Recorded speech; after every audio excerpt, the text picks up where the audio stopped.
কালো জিরে ফোড়ন দিয়ে বেগুন ভেজে কাঁচা লঙ্কা রসুন পেঁয়াজ দিয়ে মশলা কষিয়ে নিলাম। এই হলো আমুদি মাছের ঝাল। পেঁয়াজ রসুন কালো জিরে টিরে দিয়ে পেস্ট করে একবারে আমুদি মাছের ঝাল। এটা মাখা মাখা হবে।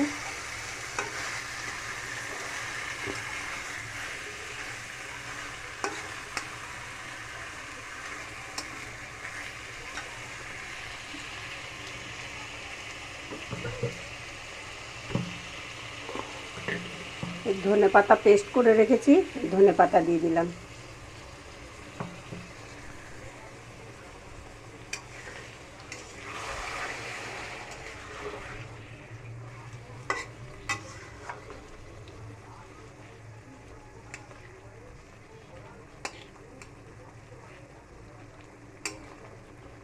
এরকম করে মাখা মাখা করে খেয়ে দেখবেন, খুব ভালো লাগে।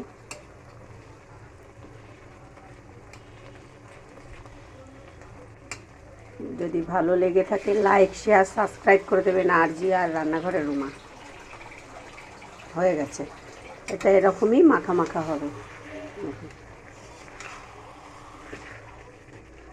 বেগুন দিয়ে ঝাল।